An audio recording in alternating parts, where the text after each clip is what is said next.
Welcome back, fam. Thank you so much for stopping by, and yeah, let us get right into it. Love, life, and lots of meaningful chats.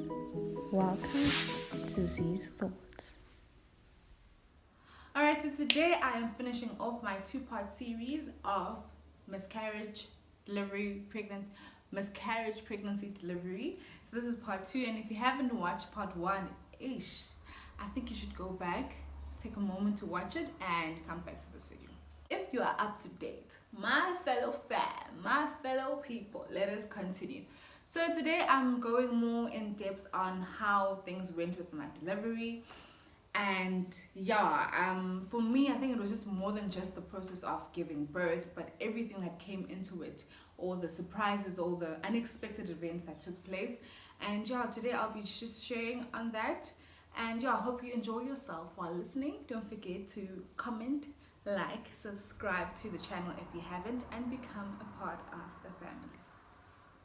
So on the 24th of November, it was a Sunday. Woke up and I saw the signs and I was like, okay, today's the day, let us go to hospital to get our baby. Okay, so we left, we went to the hospital, and then when we got there, they like to us, nope, girl, you are only 1 centimeter dilated. So they said that we should come back later in the day, so that we can come and deliver the baby, because today is the day. So I was so excited, we were so excited, and went back home, and I started walking a bit more, and then the more I walked, the more the pain intensified. Okay, so I was excited, thinking that things are getting better and better. Though when I was counting how the intervals of the contractions, it was quite weird, because it wasn't really following a set pattern. It wasn't really following a set pattern. So I was a bit concerned on that, and I even just stopped counting. So I was like, whatever, okay, I'm over this. So later that day, in the evening, about 8 p.m, I had like a whole squad, my family, my friends, and I was like, okay, this is time. I'm feeling pains and I cannot handle them anymore. Let us go to hospital. So we went to hospital, we got there, and I was just ready. I was ready to get this boy.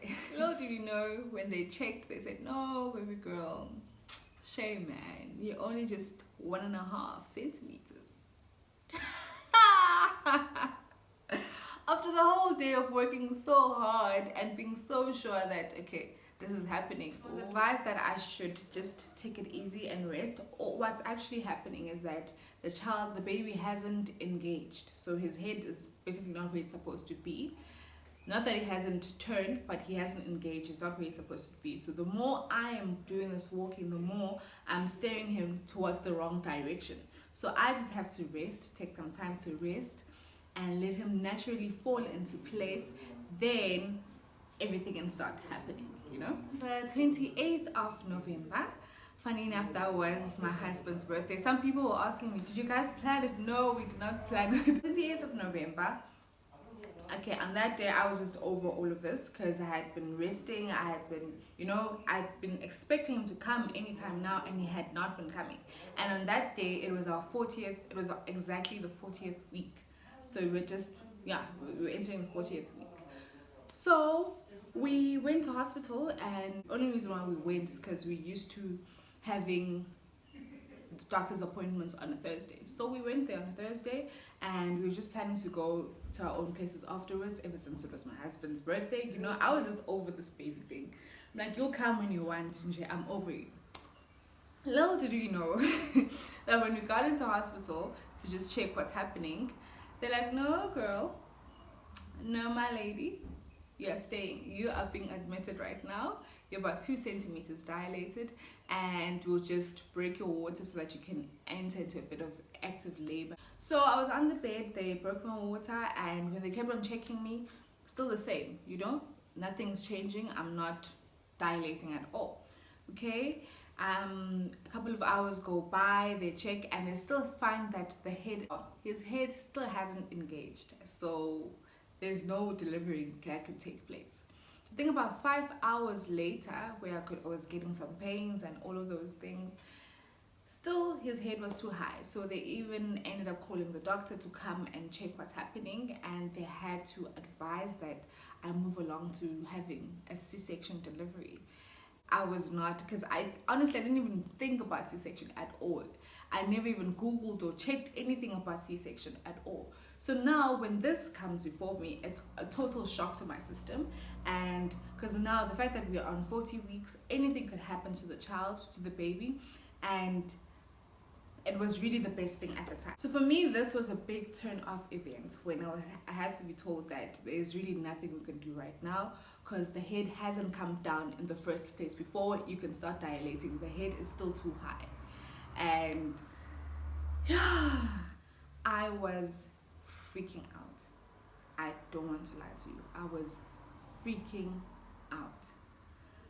I never planned it in my head like this. This wasn't the picture that I had in my head. This was not it, it wasn't, no, it was really such a shock to my system.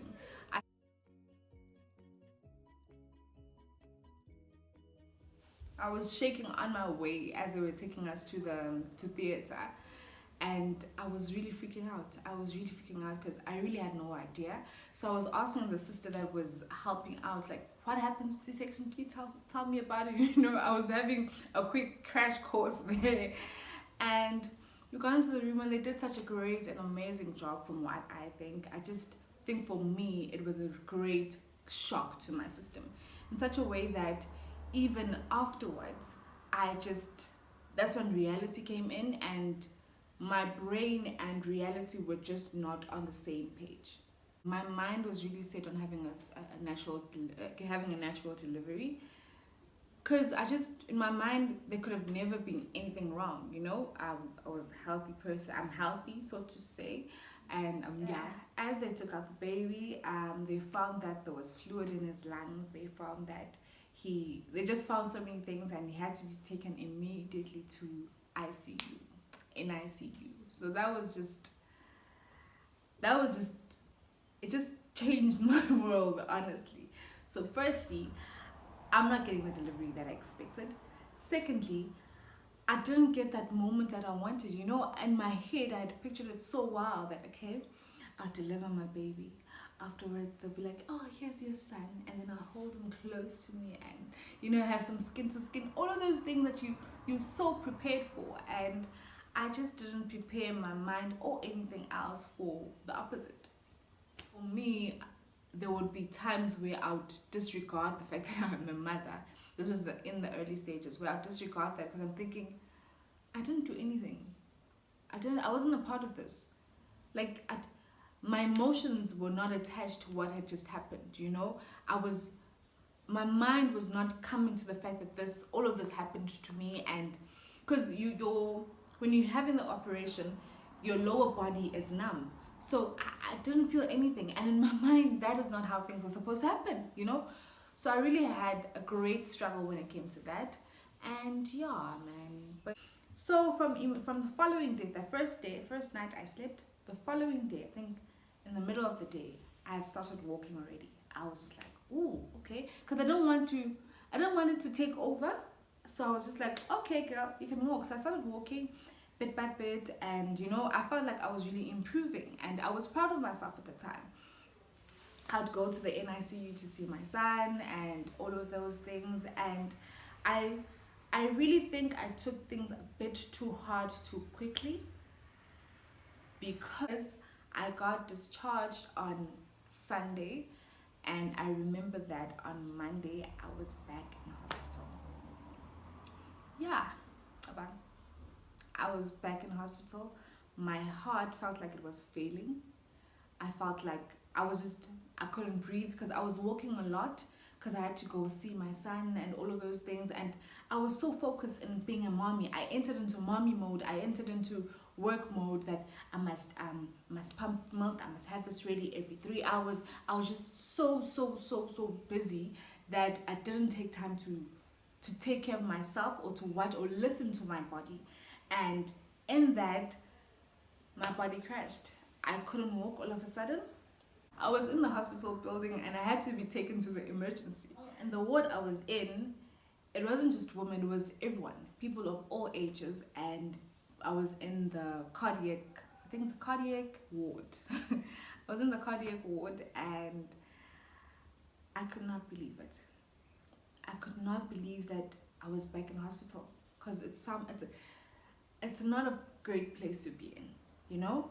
The nurses do such a great job, the doctors do an amazing job, but the fact that you were there, that means you are not well, and it's not a nice space to be in. So I was in bed in hospital, and it was so bad that I couldn't even get up to go to the bathroom for myself. I was that weak, and my mind was failing to understand what has just happened. And I had to understand that I need to take the time to accept what has happened, and to really be present in my body, and rest. And I think those 3 days that I was in hospital, it really gave me some time to truly rest. It gave my body some time to just get into the swing of things a bit more. And it was rough. It was really rough. I feel that was just so traumatic. And even when I hear the sound, that beep sound in the hospital, it was so hard to get over. It was so hard to move past all of what has happened. I was discharged, I think, about in 3 days' time, and then our son was in hospital in the NICU for 8 days. So yeah, it broke my heart. But Akaphuma ngene endlini. boy is about 5 months now. And yeah, we're so happy and so excited in everything that has happened, and we're grateful for him and grateful to have him in our lives. That has been what's on my mind today. Comment down below and let me know what's on yours. Thank you so much for watching the video. Don't forget to subscribe, like, and comment, and share the content if you enjoyed yourself. Thank you very much. Much love, and God bless.